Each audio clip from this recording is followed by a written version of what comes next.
everybody out there. I'd like to recognize my women in the trade that came here today to support all the women here today. Stand up and say, I'd like to say thank you.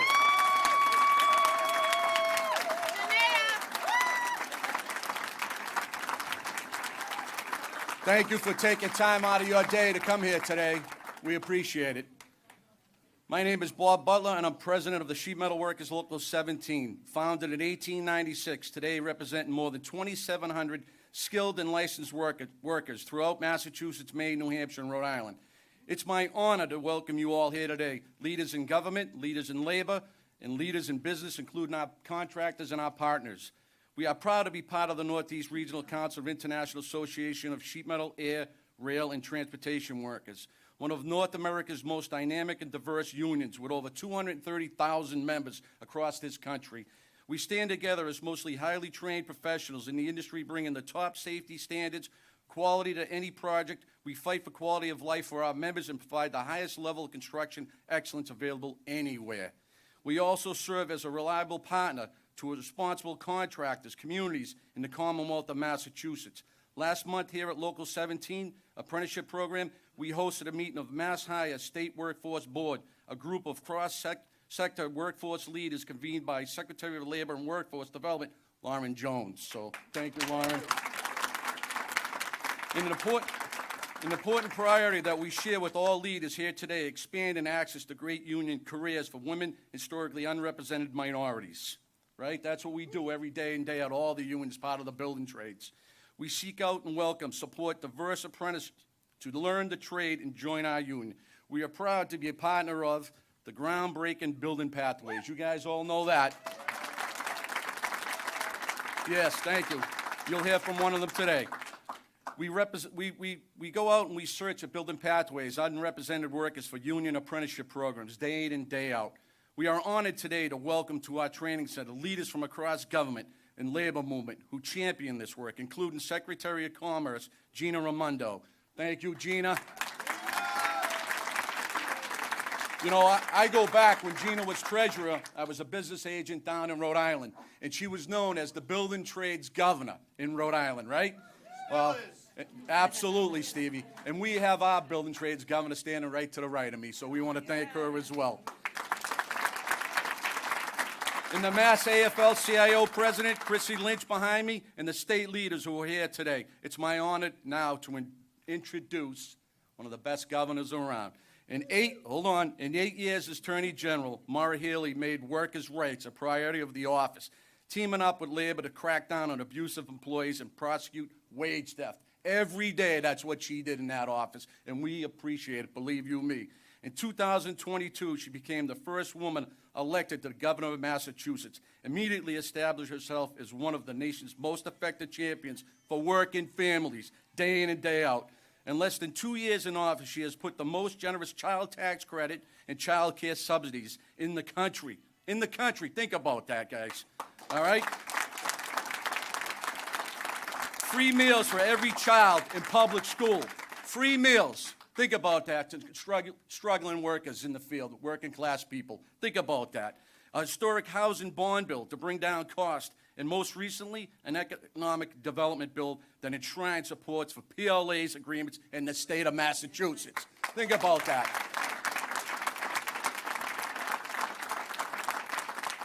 And also, she is also the first governor in more than 50 years, think about that one, in 50 years to establish a labor advisory council made up of union leaders. Think about that one.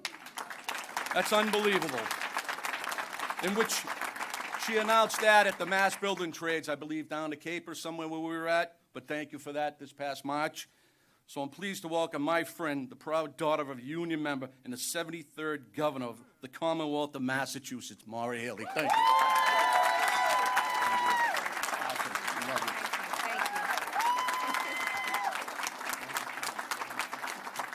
Thanks, Bobby. And thank you for your service, too. We were together this morning with the LG celebrating no slowdowns on the T. And Bobby's on the advisory board. Appreciate your work there. And thank you for hosting us today. Have you ever seen a podium like this? Pretty good. I want to take it. It's amazing. It's amazing. Thank you for hosting us and the secretary here today at this fabulous Local 17 Training Center. Bob, I got to say you've been a great friend, a great partner, a great advocate for your members. You've been truly so wonderful for our administration to work with. And, you know, I say that looking out at so many incredible labor leaders and labor members here in this room today. And from the bottom of my heart, and on behalf of the Lieutenant Governor, I just want to say thank you to all of us, because all of that got done this year, the last couple of years. All that got done because we played as a team, we worked as a team, we advocated, we talked to the right people, we kept talking to them, we brought everybody together, and as a result, we made really, really good policy that's going to help families, working families, all around this great state. It's a thrill, especially to welcome back to New England our United States Secretary of Commerce, Gina Raimondo. You know,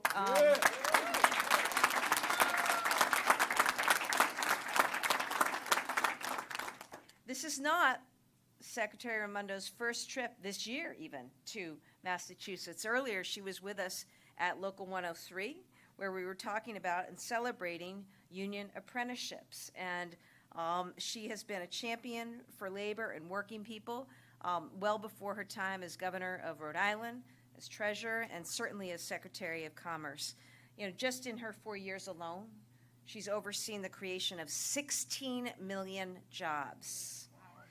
20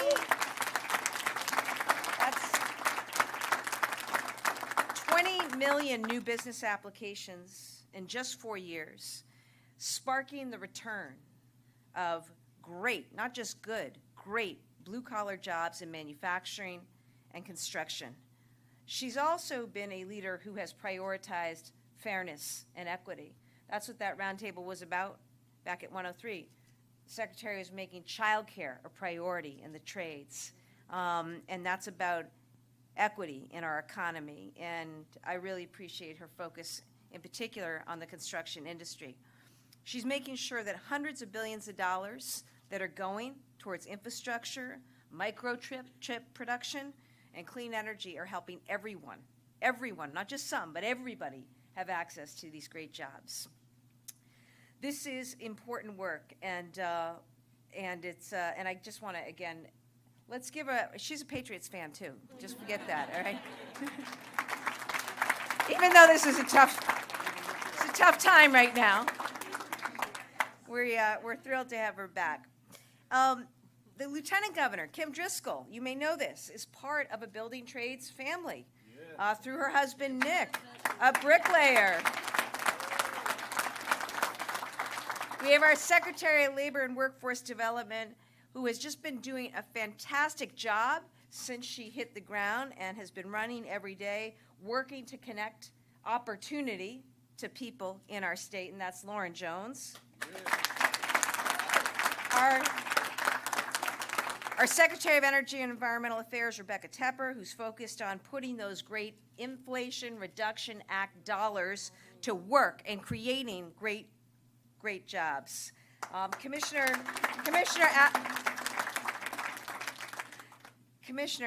Adam Bakke is here. He is the Division of Capital Asset Management and Maintenance, DCAM, leading so many of the state construction projects, and his partnership was incredibly instrumental in getting us to the executive order that I'm going to have the privilege of signing in just a few. Joining us also is Assistant Secretary of Administration and Finance, Mark Fine, who helps with how we finance our big projects and investments. And our Director of Federal Funds and Infrastructure, Quentin Palfrey. In just the last 2 years alone, we've brought home more than $9 billion in federal funding to Massachusetts, thanks to the historic investments by the Biden administration and thanks to our all-hands-on-deck strategy in chasing after all those dollars. And we partner with labor to turn those funds into great jobs and careers. Roger Brunell in our office, my labor advisor, making sure our relationships are strong. And I want to thank all the leaders from labor and the building trades who are here today. Massachusetts AFL-CIO President Chrissy Lynch, Mass Building Trades President Frank Callahan. Greater Boston Building Trades President Brian Doherty. Executive Director of the Greater Boston Labor Council, Darlene Lombos. Executive Director Nancy Luck from Building Pathways, which you heard about earlier. Lou Antonellis from Local 103 is here. I see others represented in the room. Listen, thank you so much. Also, our Undersecretary and our Labor and Workforce Secretary, Josh Cutler, thank you. Leading work on apprenticeships. And all the members of our Labor Advisory Council. But most of all, I want to thank the sisters who are here today. You all stood earlier. Yes. Thank you for coming. I haven't finished my shopping. Maybe you haven't either. I apparently haven't started. So I know this is crunch time, and all the more grateful I am that you took the time to be here today for this event. You know, I think this might be the LGA, our last event of the year, official. And I can't think of a better, oh, Representative Brandy Fluker Oakley is here. Thank you so much. Look, I can't think of a better way to wrap what has been a great year than to sign this executive order here today, which is all about opportunity. It's about economic growth. It's about, you know, giving people a fair shot and making sure that everybody has access to that, including women who disproportionately haven't, you know, had as many seats in the construction and building trades industry. And you all every day, workers as well as contractors, you know, I see you guys out there. I thank you so much for everything that you do. Tom O'Brien, John Fish, thank you. Thank you for providing the employment. And it's the collection of people here. That's why we're a leader when it comes to diversifying the trades. We have a grassroots movement of women who are committed to lifting one another up as they rise. And I think some of us here know what it's like to work in fields that are traditionally male. And it's very nice to have sisters around you, right, to help and support. And it's wonderful to have the support of our male colleagues and allies who recognize the importance of this as well, you know, big time. So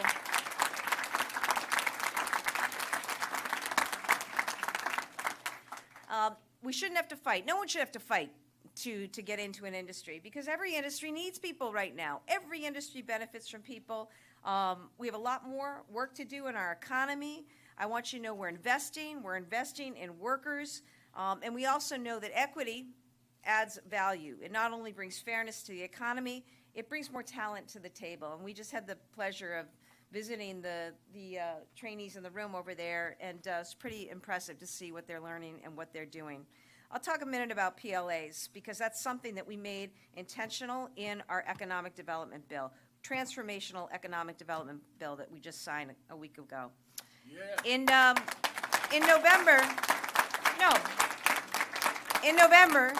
November, I was out at Holyoke. We had the topping off ceremony for the Soldiers' Home out there. It's a world-class facility, right? And that happened because we had a PLA in place, because it helped ensure that that job was delivered not only on time, but, you know, ahead of time with that PLA. And it's an example of what you see in this workforce, which is so skilled, which is fairly paid, and which is representative of our great state. And not only is it meeting, but it's surpassing its goals for contracting and hiring women and people of color and veterans. And so that's really awesome, and the kinds of things we're going to do more of.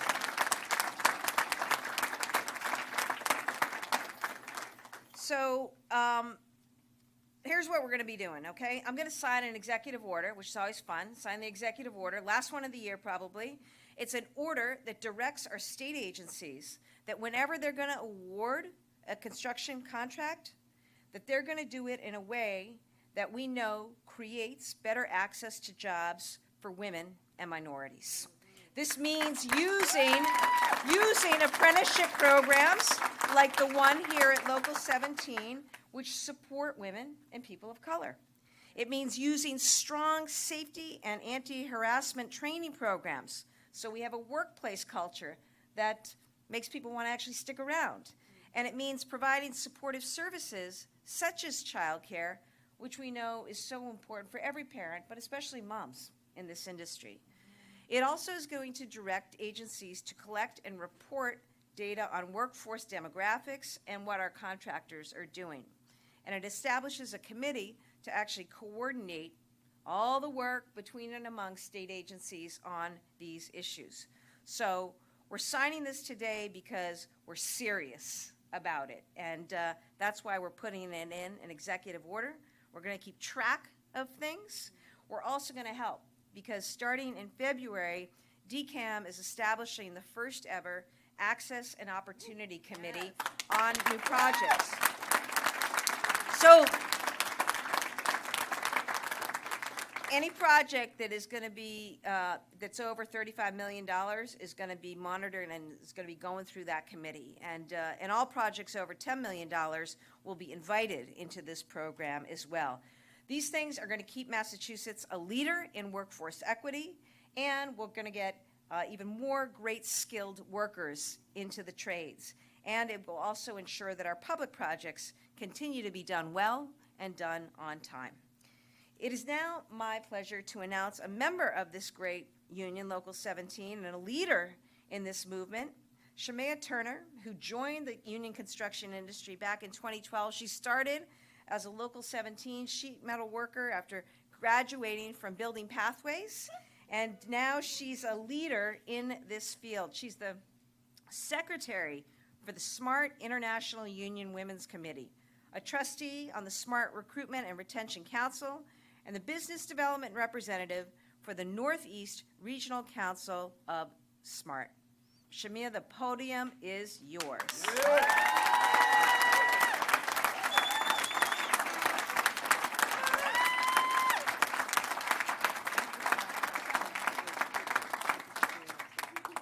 What a great Christmas present, you all. This is amazing. What a good day. So thank you, Governor Healey. You nailed it on the biography, so I won't have to repeat certain things. But I want to shout out again the tradeswomen in the room, especially Local 17 Women's Committee. This contingent right over here. And I just stepped up as the chair of the International Smart Women's Committee, so it's really my pleasure to be here. And I'm also a co-convener of the policy group on tradeswomen's issues.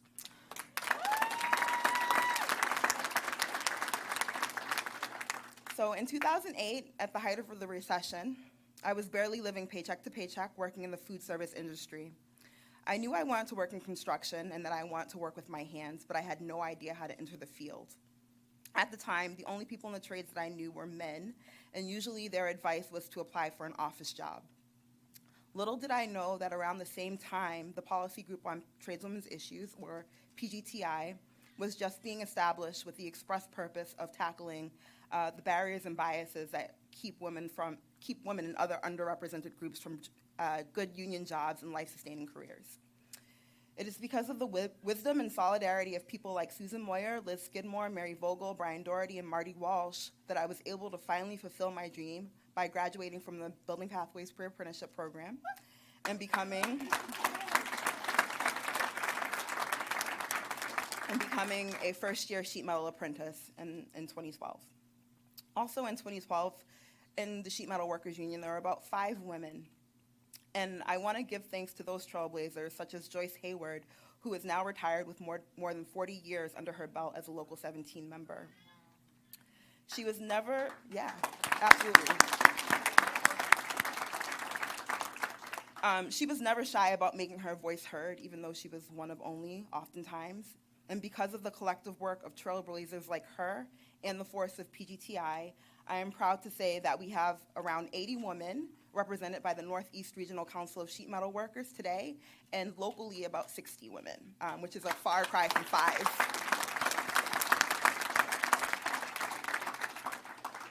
The crux of PGTI's mission is its integrated supply and demand strategy. One side focuses on introducing women and girls to the construction trades and giving them space to imagine these careers as an option for themselves. But those efforts would be in vain without the cooperation of contractors, project owners, and the government supplying equitable work. That is why I'm so thrilled to be speaking today. As a beneficiary of the best practices that PGTI has set forward, and now as a co-convener of the group, It is a really big deal to have the success of the practices acknowledged and taken seriously. Access and opportunity committees, for example, are a big reason why projects such as the Holyoke Soldiers' Homes are meeting all of their diversity goals. It is a big reason why there were nearly 500 women working on the Encore Casino a few years ago, which, by the way, Encore currently holds the record for the greatest number of tradeswomen to ever work on a construction project in the United States. And these best practices put to work is also one of the biggest reasons why we'll be able to come together and build a more sustainable Massachusetts in the face of climate change. We see this work as a rising tide that raises all ships, because when attention is paid to the least represented, which in this case are women, we start to see positive change amongst all demographics. Not only do we see more women leaders in trades such as Alex Colonna, an organizer with the painters, DC 35, Amy Calandrella as an instructor with Operator Engineers Local 98, and Michelle Wright, an organizer with the Carpenters Union. I gotta shout out my people, you know. We are seeing more people of color in general in leadership positions in the union, such as Shaitan Green, a business agent for the Boston Building Trades, Yasmani Santiago, and organizers with the Plumbers, Local 12, and Justin Ford on the Executive Council right here in Local 17. This progress is reflected in the membership as well, and is having a tremendous impact on traditionally underserved communities. More people will be able to retire with dignity, own property, and leave something to the next generation.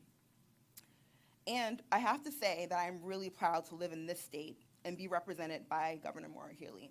Yeah.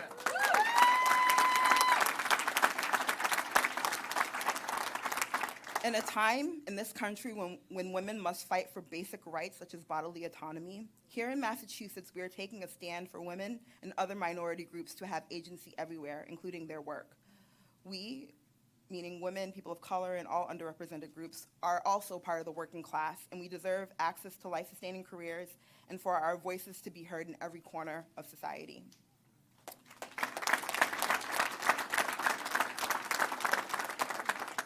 Now it is my honor to invite up the next speaker, someone else who has made equity and justice part of their life's work and is a trailblazer in her own right by being the first woman to head up the Mass AFL-CIO.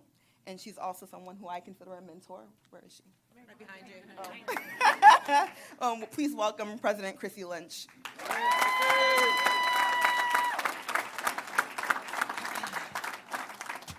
Good afternoon, everybody. My name is Chrissy Lynch. I am the president of the Massachusetts AFL-CIO. I'm also a very proud laborer.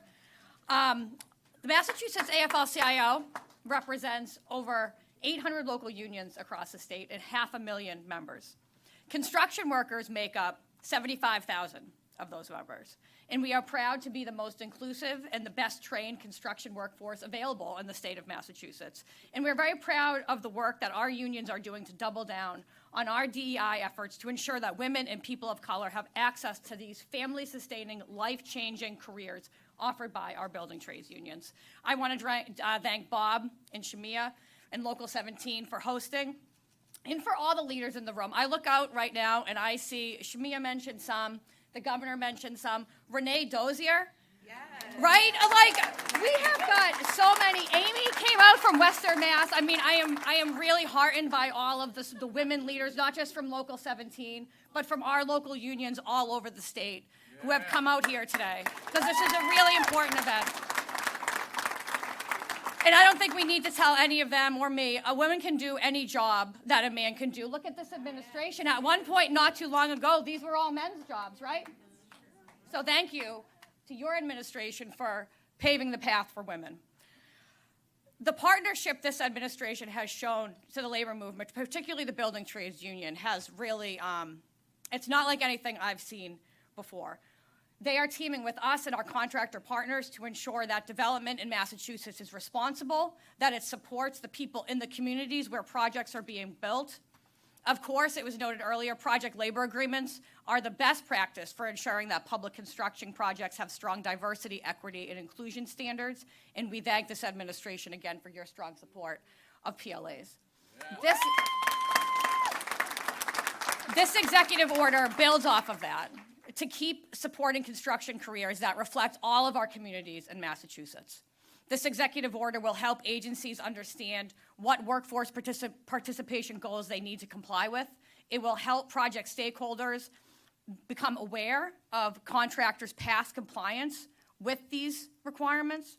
It'll help us to access historical federal funding to help us maintain the same high standards we set for our state-funded projects here. And it will help make sure that our laws here in Massachusetts that make Massachusetts the best state to be a construction worker, to make sure they're actually enforced. Yeah. We've all heard of the racial and the gender wage gap that exists in our country. A big part of why it is so large is because historically women and people of color have had far less access to middle-class careers like this. And I am so proud of this administration and of the labor movement here in America and in Massachusetts to be really intentional about chipping away at that gap. This executive order is going to help a long way, but partnership between labor and government is key to making this happen. Now you're going to hear from another key partner that we have in government, Gina Raimondo, who many of us know from her time as the building trades governor of Rhode Island. Where, again, she was a huge ally of the building trades. She did a lot to get women into those jobs down in Rhode Island, where many of us also have members. She is now doing that same, picking up that same track record in the Biden-Harris administration, where she has continued that very, very strong support. And we all know how incredible of a partner the Biden-Harris administration has been to the labor movement to ensure that our construction workforce is inclusive, is as safe, is as highly trained as possible, and as fairly compensated as possible. And we know in this room that means union. That's right. So I want to give it over to Madam Secretary Raimondo. Thank you.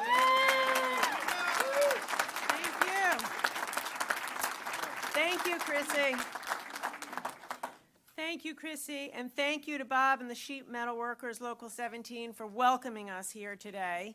I knew today was going to be a great day because, as you've heard, I'm a New Englander. I'm born and raised in Rhode Island. In fact, I'm headed down there now to celebrate Christmas with my family. And I've been in D.C. for 4 years. When I walked in this morning, I was greeted with a Dunkin' Donuts cup of coffee, which brought such a smile to my face and has revved me up for the rest of the day. So thank you for hosting and for the Dunkin' Donuts coffee.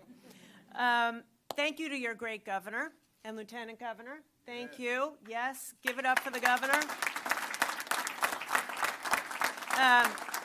I have some experience with being a governor, so I'm here to tell you guys, she makes the job look easy. It's a hard job. It's a tough job. Every day she makes tough calls. She's doing a beautiful job, and the reason she's such a good leader is because every day she wakes up and she says, what can I do for the people of the Commonwealth of Massachusetts, right? She's in it for you and not herself, and I admire that. So thank you. Thank you, and to all of you who are here. As Shamia said so beautifully, as Chrissy said beautifully, everybody's got to come together to make this work, right? We need the union, we need the federal government, state government, local leaders, contractors who are here. Thank you all. I want to say this is an important topic for me. Yes, I'm proud to be the building trades governor. It's true. The reason they gave me that nickname is because when I became governor of Rhode Island, the unemployment rate in the building trades in my state was about 26%. You know what that looks like, 26%? People losing their mortgages, people losing their pride, people struggling. When I left, the unemployment rate in the building trades was 1%. So, I know a little something about creating jobs and creating good union jobs and construction jobs because, as Shamia said, they're family supporting jobs. They're not, minimum wage jobs with no benefits where you can barely get by. They're dignified, high-paying jobs that require skill with benefits. And men and women deserve to have a chance at getting these jobs. And that's what today is about. So I do care deeply. You know, I used to say all the time when I was governor, Americans don't want a handout. They don't. They want a chance. They want a chance to work hard and take care of their families. And that's what this is about, right? And I have been all over this country. I've been to Chicago, Las Vegas, Milwaukee, here, meeting with tradesmen and women. And I talk to women, I talk to union folks everywhere, and they say women make fantastic welders, pipe fitters, plumbers, sheet metal workers, but we got to get them in, and we got to train them. And that's what this is about. Now, for me, when I was governor, I saw this. Because you all know the company Electric Boat makes the best submarines in the world in the great state of Rhode Island. When I first became governor, they had a shortage of welders. And I got a call from the CEO. It's actually the first call I took as governor, saying we have a problem. First of many calls that began with governor, we have a problem. We have a shortage of welders, and we're not going to be able to fulfill the Navy contract on time unless you help us train welders. So I said, give me 6 months, we'll make a plan. I called the union, I called our community college, and we created a new welding program. In the first year of that initiative, we trained 500 new welders. Hundreds were women. A couple years later, I heard from the CEO of that company, who said, number one, Governor, this is great. We're going to continue to build submarines here. Number two, some of the best welders we have are the women that you sent us. So, and they were trained largely in the union hall like this one. So for me, I said, okay, how do we do more? More women in the trades. Serving President Biden, one of my initiatives is the CHIPS Act. Building chips manufacturing facilities all over this country. Yeah. Yes. And you know what I hear from the chips companies when we give them our incentives? There's a worker shortage. So I want to tell you something right now. I think having women in the trades is the right thing to do. We heard today about equity. Equity is the right thing to do. But make no mistake about it, this isn't a social program. This is about economics. This is about economics. This is about making America the most competitive country in the world by tapping into the talent of women, half of our labor force. These companies want to build these huge factories in America with American workers, and we want that. And they tell me there's a labor shortage, so I'm telling them, let's work with union halls and contractors and train women, because they can show up on time every day, work their hearts out to build these facilities and do a great job of it. And by the way, make a living wage in the process. So that's why I'm doing this. That's why I'm doing this. Yes, it's the right thing to do, but it's also about having an economy in this country that is vibrant and competitive and where everyone has a chance at a good paying job. That's what this is all about. And the leader of this effort in the country is your governor, right? I rolled out an initiative associated with the chips manufacturing effort called 1 Million Women in Construction. Right now, there's 1 million women in this country who work in the construction field. I said, let's double it. Let's do another 1 million women. And one of the very first governors to raise her hand to say, I will do an executive order. I will lead. What? Yeah. Future sheet metal worker. Future sheet metal worker. First governor to raise her hand was your great governor, Maura Healey, because she's leading by taking action.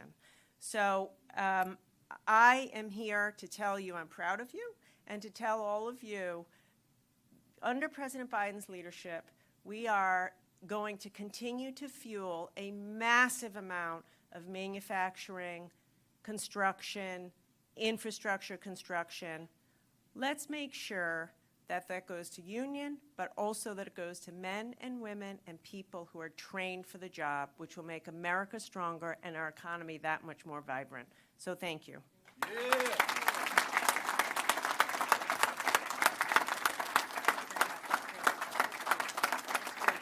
Okay, let's go sign this executive order.